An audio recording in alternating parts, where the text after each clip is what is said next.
Bonjour, je m'appelle Jonathan, puis je suis revenu ça fait quelques années de la guerre en Afghanistan. Comme vous voyez, je suis pas revenu à un morceau de cette guerre. Mais en général, ils étaient capables de me soigner parce que des blessures physiques, ça se voit. Cependant, vraiment, je suis pas revenu de cette guerre physiquement blessé. J'ai pas besoin de béquilles, de chaises roulantes, même de plats.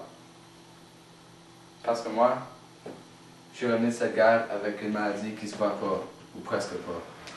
Les TSPT, donc les troubles de stress post-traumatique. Puis aujourd'hui, je vais vous parler de mon histoire. Ça fait environ 5 ans de ça. J'ai décidé de joindre l'armée. Puis dans ce temps-là, j'étais très enthousiaste, puis excité, puis j'ai eu l'aventure. Puis finalement, ils m'ont dit tu vas être déployé en Afghanistan pour 1 an. Puis ça me tentait. Au début de mon séjour, c'était vraiment le fun. Parce que j'apprenais à connaître mes coéquipiers. Puis ils sont devenus mes amis. Puis je m'entraînais beaucoup à chaque jour. Puis je faisais ce que j'aimais. Mais là, de plus en plus en avançant, j'avais besoin de me battre plus, puis je voyais plus d'atrocités, des choses qui m'ont touché. Mais l'événement qui m'a marqué le plus, c'était de voir des centaines d'enfants qui pleuraient dans la rue parce qu'ils avaient perdu leur père, leur mère, leurs frères, sœurs. Puis quand j'ai vu ça, je pensais à mes enfants parce que eux non plus n'avaient pas de père pour 1 an. J'ai visionné et vécu des terreurs comme ça pour, je dirais, quelques mois. Finalement, mon 1 an est passé et je suis revenu chez moi. À mon retour chez moi, j'étais vraiment content de voir ma famille parce que ça faisait longtemps que j'avais vécu des événements durs, puis j'attendais ce moment pour vraiment longtemps.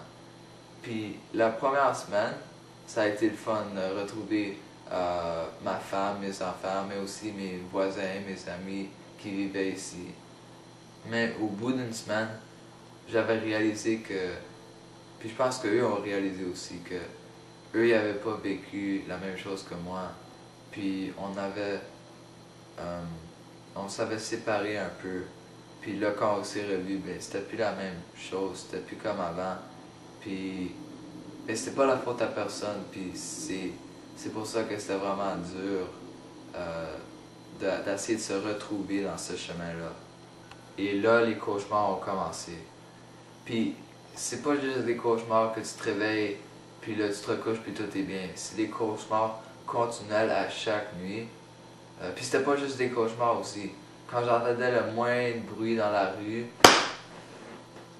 je faisais des sursauts, puis mon cœur commençait à battre, je commençais à suer, puis je me sentais vraiment pas bien dans ma peau. Puis ça m'arriverait, après que je suis revenu, ça m'arrivait continuellement, puis j'étais plus la même personne. C'est à ce moment-là que j'ai réalisé que je débutais une dépression.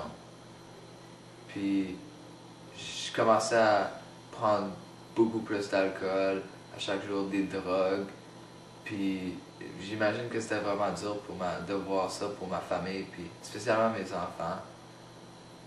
Puis ça m'a vraiment frappé quand je me suis fait arrêter pour m'avoir battu dans un pub. C'était en prison que j'ai parlé à un garde, puis j'ai réalisé que c'était pas juste moi qui avais fait une grande dépression.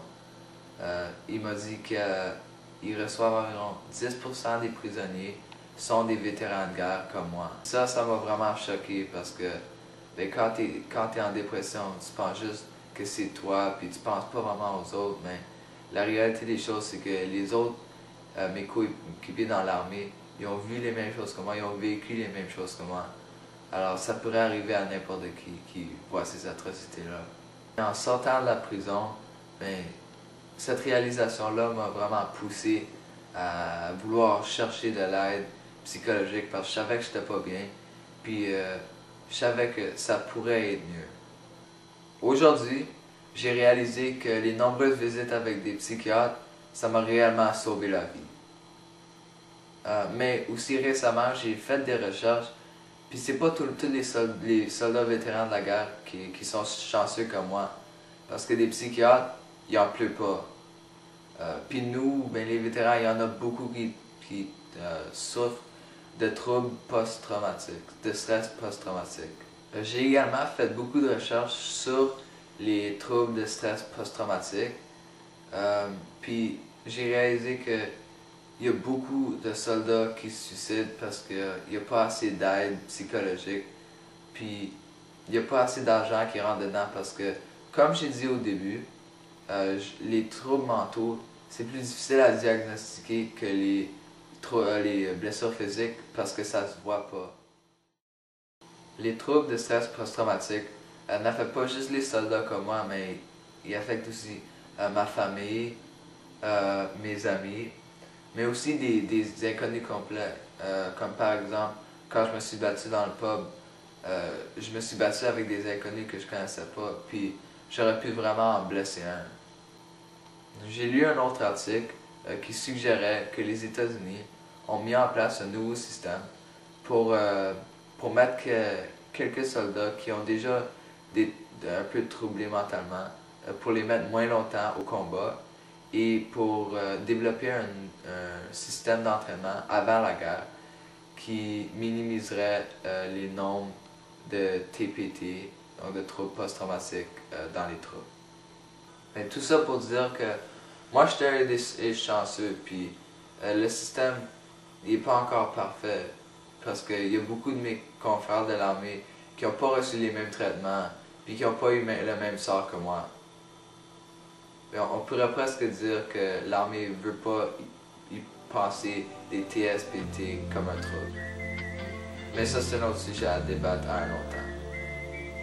Merci.